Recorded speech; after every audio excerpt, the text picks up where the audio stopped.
Many of the men and women who are already home from that war left pieces of themselves back on the battlefield.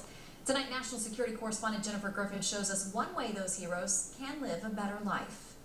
I just wanted to go bow hunting for a grizzly bear. On any given weekend on this Maryland farm, about 45 minutes from Walter Reed Hospital, Scott Mallory and his wife host half a dozen wounded veterans and their families as these amputees recover during what can be an excruciating year involving dozens of surgeries. These warriors bring their kids and try out their new track chairs, the all-terrain power wheelchairs that are giving them their independence back. Just the freedom of being able to move. Staff Sergeant Thomas McRae was with the 2nd EOD. His job was to detect explosives and mines when he was injured in Sangin Province, Afghanistan on January 16, 2012. I stepped on a pressure plate IED that was right about 15 to 20 pounds and immediately had both my legs blown off. And my arm wasn't initially amputated, but it was so damaged that the doctors amputated it later. McRae's wife left him. His daughter Aiden is now 5. He was recently given a $15,000 track chair by the Independence Fund. I live on a 10-acre plot of property and have a horse, and currently when I go home I can't get around at all.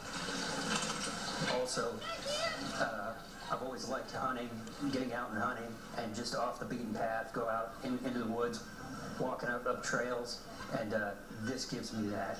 His regular wheelchair can't leave the pavement. If it gets stuck, I have to call somebody, which right now is usually my mom, and I don't feel like having her break her back trying to get the chair out of just grass. Take the rifle out of the case from the truck, you put it in here, lock it in, go into the woods wherever you're going to hunt. You got it locked up, and you got a fishing rod holder. Holds your fishing rod if you're going to be out there fishing. It looks like a tank with its treads. That is why the guys like it.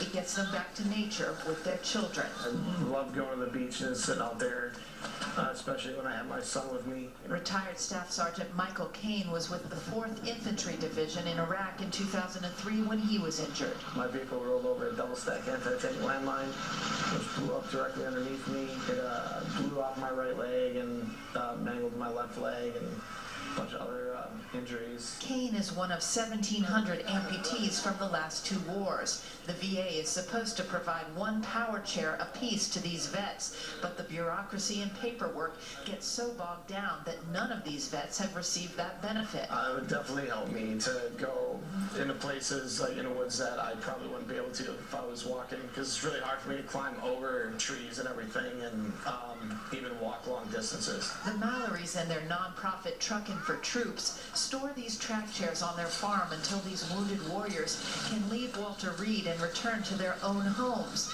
In the case of Andrew Smith, he is using his new track chair to survey the new home that Steps to Hope just built him and his wife Tori in a 7-day, 24-hour build near Chattanooga, Tennessee. Andrew and Tori will receive the keys to their new home on July 4th. His mother, Kathy, wrote, "I am so thankful. The track chair for him equals independence and freedom as he moves on with his life. It is that simple." Staff Sergeant Alejandro Jaraguay is with the 82nd Airborne. On April 8, 2012, he was injured in Afghanistan. He is 28 years old, the father of 3 children, and is still being treated at Walter Reed. I grew up, my dad, when I was a little kid, he used to take us out hunting, me and my brother. So I would like to show my kids that as well, so I think it'll be fun taking my boys out hunting with me. Something that I probably wouldn't do as much if I didn't have something that helped me out, just because it'd be so much harder. Marine Major Richard Burkett has 4 kids under the age of 10. Early next month, I'll be getting the right leg amputated. His 20-month-old Lachlan has virtually been raised at Walter Reed. I can sit and watch him pretty much. That's about it. As far as getting out and being with him or going on a hike or walking the woods, that's pretty much all but out of the question. Burkett is a master archer, so the other warriors set up a target for him from 90 yards away. Few believed he could hit the mark, so they went to see it for themselves in their track chairs. This powerful device is helping these warriors who serve the nation regain their independence. The track chair would definitely come in there. I mean, We love being outside, but it's not just me, it's all of us. In Washington, Jennifer Griffin, Fox News. Those are true heroes.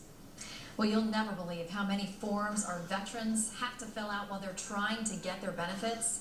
And you'll probably never guess what the flag flying over the Capitol today is made of. The Grapevine is next.